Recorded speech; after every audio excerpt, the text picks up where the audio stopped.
So fentanyl and drug overdoses, another major dilemma and crisis in the country that I think gets underreported, not mentioned about. Even during the debate, there was mention about it, but it wasn't to the same effect as their unilateral pledge to support Ukraine.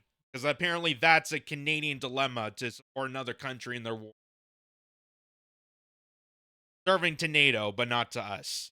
And it is such a crisis in this country that more and more people have died from overdoses than died in the Second World War. And that number is continuing to climb, especially with younger generations, which again, as we've seen in the last segment, this is why this election here is really focusing on the next step, the next generation, because they are the ones that are going to have to actively save this country from whatever this nightmare is. And it just seems to only get worse. So, luckily, there has been some mention, at least with the conservative side of things. Federal conservative leader proposes letting judges order drug treatment for addiction. And I understand that this is a controversial subject matter. Because I've seen a lot of reports, I've seen the documentaries that Andrew Gunn has pointed out with the fentanyl crisis, especially in BC. That's the hardest hit area, but it's all over the country. Um, I've seen segments on Dr. Drew Pinsky, who is an addiction specialist, and he's dove into detail about why you can't just mandate someone to go to therapy. I understand that, but at the same time, you can't just let them rot on the streets. And that is what our system has designed and operated to do. That people that are in a serious crisis, that are in a medical struggle themselves, this is a health problem, not just a criminal act, but a health problem that needs to be treated as such, is left to be burned on the street. And it doesn't do anything for them. It doesn't do anything for us. It doesn't do anything for anybody except just letting them rot and radiate it out for no potential reason. So at least someone is willing to mention this. Um, Conservative leader Pierre Poilievre said Saturday he would change the law to allow judges to order drug treatment for those struggling with addiction. Poilievre was in Richmond, BC, where he expanded on his plans to tackle addiction in Canada. Latest idea would give judges the option to order mandatory drug treatment as a substitute for incarceration. Come again? This is the conservative party. I just want to mention this sounds more like I would imagine Bernie Sanders or AOC or a real lefty would say. His latest idea would give judges the option to order mandatory drug treatment as a substitute for incarceration. That's amazing. That's coming from the Conservative Party of Canada, the party that they want to deem as too Trumpful,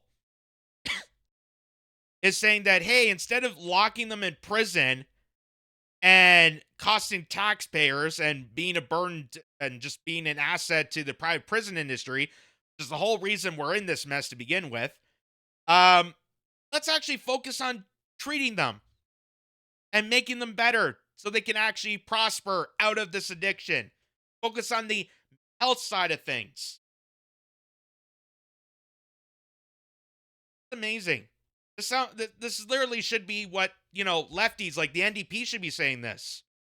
But I've not heard Jagmeet Singh say this. I haven't even heard the Green Party say this. No lefty party. But it comes down to Pierre Poilievre. The proposal would apply to offenders whose only crimes are committed to processing small quantities of drugs and other nonviolent infractions. Poilievre would also require rehabilitation programs in prisons for more serious offenders. Poilievre says these proposals are appropriate in cases for those struggling with serious addiction and have lost the capacity to seek recovery on their own. And that's a lot of the problem there. And that's why you can't just leave it out to the streets. You can't just throw money at the problem and expect people to deal with it. Leave them on the streets and they'll figure it out. No, that's not the case. That's why I've been a huge proponent, especially now, of mental mental asylums, having a facility open available to people that are dealing with addiction, that are dealing with mental illness, instead of being on the streets, uh, being a threat not only to themselves but to other people. Let's give them the care and treatment so they can actually get better. And once they get the rehabilitation, they become more prosperous, more productive, and they become a better citizen of the country. And we've been doing this way beforehand until about 1980, I think it was, when they wrote the bill to say, forget the asylums, because they want more people in the streets. Again, to more incarceration. That's the whole reason we have this war on drugs to begin with. This policy is not about punishment, it's about redemption, he said. When someone is too sick to choose help, we won't lead them without hope. We'll help them take back control of their lives. Repeated pledges to shut down safe supply sites and to amend the criminal code to impose life sentences on those caught trafficking or producing more than 40 milligrams of fentanyl. The Conservative campaign, which has first time did not allow media to travel with the campaign tour, has limited journalists to 4 questions with no follow-up at Poilievre's press events, allotting no questions to national media outlets at the Richmond announcement. Some journalists shouted questions at Poilievre instead on Saturday, one of which he addressed about Liberal leader Mark Carney's platform released earlier in the day.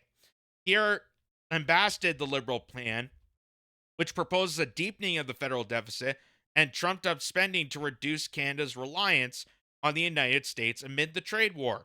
The Conservative leader said Carney's plan would add inflationary debt on the backs of Canadians. This inflationary spending means higher taxes and higher cost of living, and a weaker dollar, he said. So that's kind of amazing that Pierre Poilievre, even with everything else, he's got his head straight on this. That you can't just ignore this. You can't cover it up. You can't just pretend it doesn't exist. We've seen how horrible it is in BC. We've seen how horrible it is in Toronto. You see how horrible it is in Montreal. It's all over the place. It's all over the place. And just leaving it out to let them survive and rough it on themselves is not the solution. Clearly not the solution. And locking them in prison is no better. So that's incredible to hear that from the Conservative leader, sounding more like a lefty.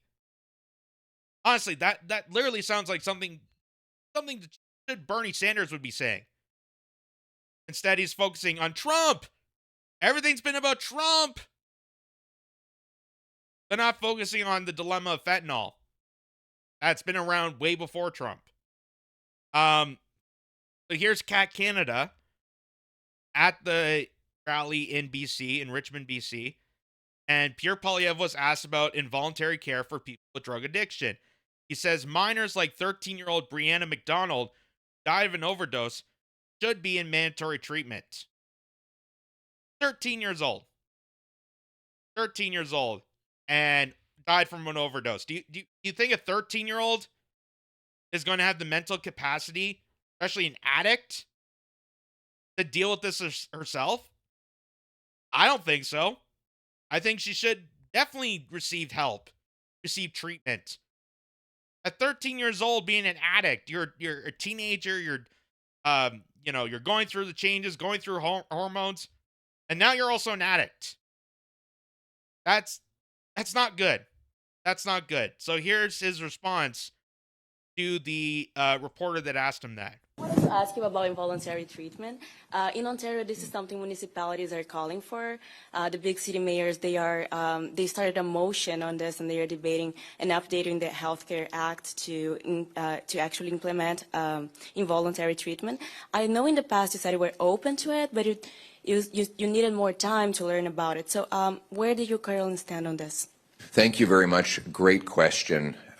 We just heard testimony from the parents of a beautiful young girl named Brianna from British Columbia, who the authorities released from a psychiatric hospital despite the fact that her parents had begged them to keep her in treatment.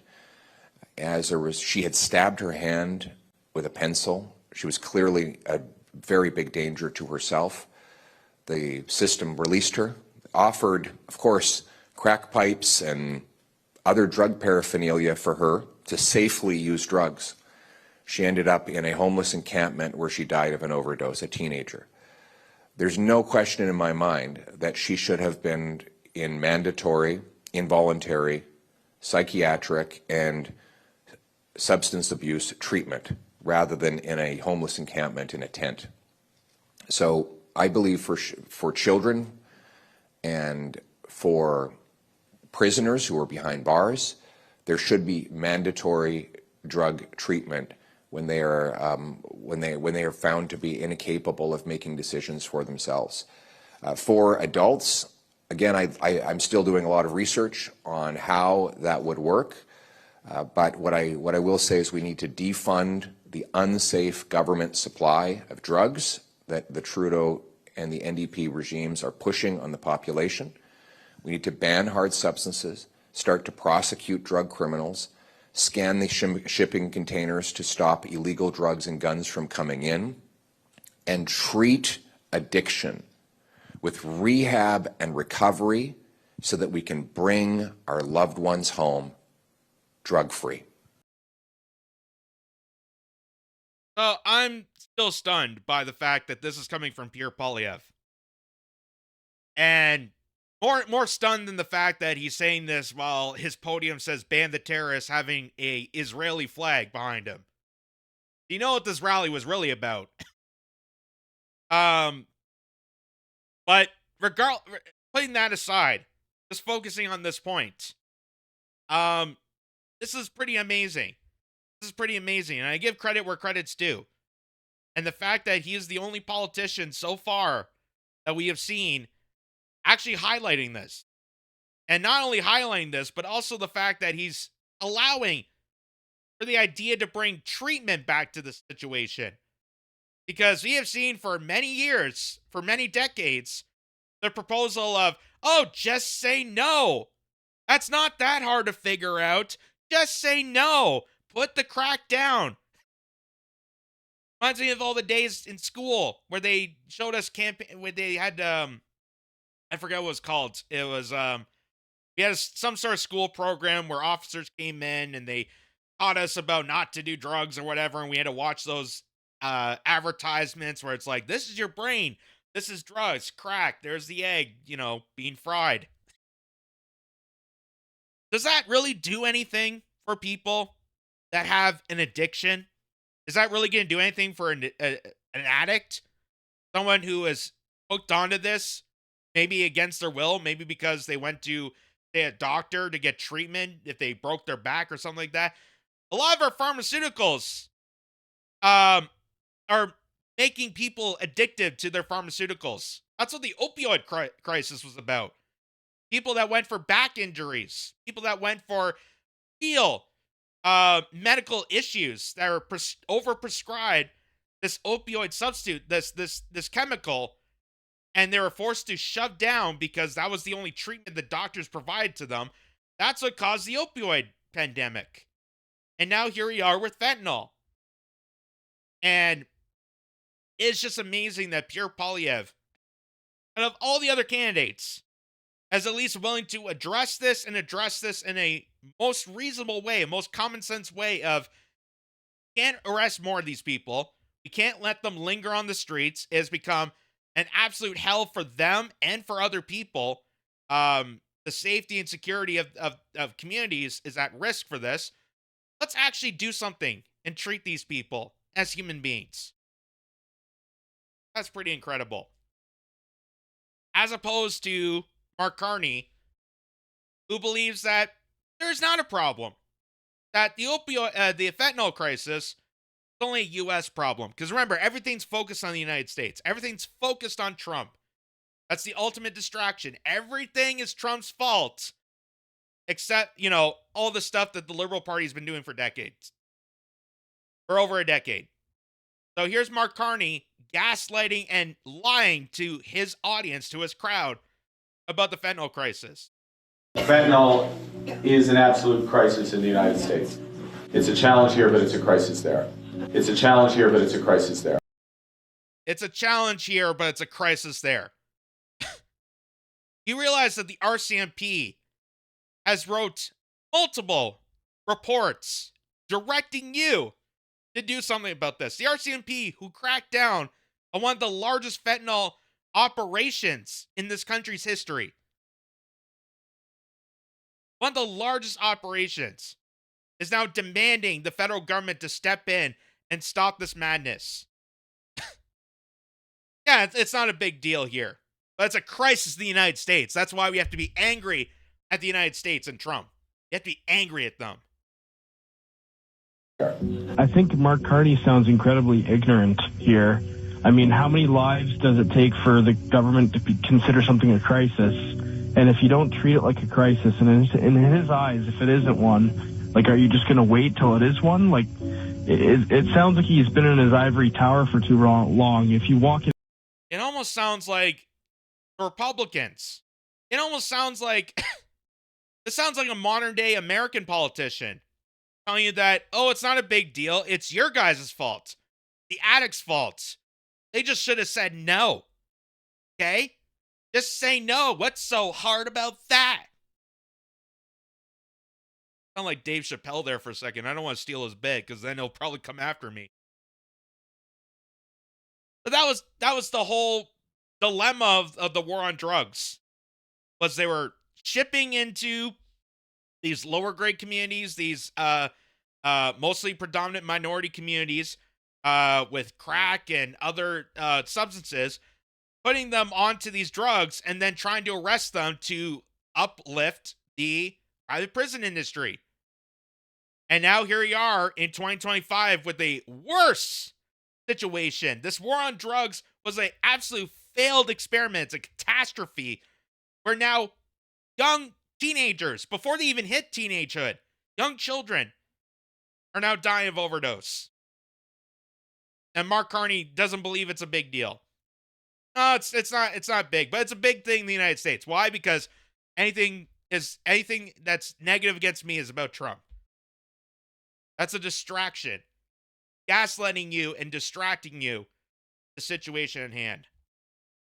In any city center, including Toronto, there's people suffering and strung out everywhere. When you realize that we've had almost 50,000 people die since 2016, that's like wiping out a small town. Fentanyl. So that is just devastating. And here's just a little report on this to back this up. 8 years and 14,000 deaths later, BC's drug emergency rages on. More than 14,000 people have died since emergency declared in 2016. 2016. The province declared an emergency. And here we are in 2025, and Mark Carney, the prime minister right at this moment, doesn't believe it's a big deal. It's not important. It's a challenge, but it's not a crisis. 14,000. That's literally a small town in BC. That's like a remote community right there, gone. And this is a report from last April. This is from 2024. I'm sure that number has skyrocketed. I'm sure that number is vastly increased if you look at today's statistics. And these are average citizens that are caught up in this. Average citizens with no way out. They're thrown out to the woods, told to go pound sand. And not only that, but their governments are encouraging them to get more drugs. Addicts. People with severe mental instability. That we should be treating them with care and kindness and compassion by taking them to a rehab facility, by taking them to asylum. That's why I'm a big component of bringing back the mental asylum. I know there's a lot of scary stories about asylums. I know that they used to, treat people. That was the CIA's little laboratory that they treated on people. I get that. But letting these people rot in the street is not a solution. Especially giving them more drugs. Here's also this. from this April. This is just today. Opioid use among kids in grades 7 to 12 have doubled in 2 years. 7 to 12. These are young kids. These are not adults. These are young kids that have now become addicts. Do you think these kids are capable to rough it on the streets? Do you think they're capable enough to just say no? Especially now that's doubled in 2 years. And at the bottom there, underneath that headline says, "There's just no help," says father whose daughter battled addiction. These are people that are suffering. These are kids. And Mark Carney doesn't believe it's a big deal. Because, it's a perfect opportunity to blame the United States. Perfect opportunity to blame Trump. And now you understand where Trump was kind of coming from with the tariffs. Hey, there's a fentanyl crisis in your country. Maybe do something about it before it infects my country. You know, be an actual concerned person for your citizens. And at least Pierre Poilievre is addressing this. At least. May not be it might not work perfectly, but it's at least a better option than leaving them out in the streets or locking them in prison. Because what benefit is that going to do?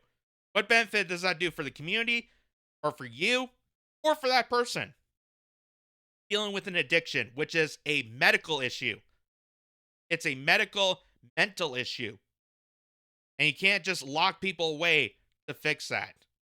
So I'm on board for this, and I'm surprised that it has to come from the Conservative Party to even mention this. This is brought to you by Ground News, the versatile news app and website that gathers all the world's media on one place and allows users to compare coverage. Ground News gives you the access of thousands of sources worldwide, allows you to see the media blind spots, and even gives analysis on the bias and factuality of those stories. Weave your way through the mainstream narratives, the corporate lies, and have total access to find complete information that you deserve. Click on the link below and get 15% off a subscription. Be critical, be informed, be ground.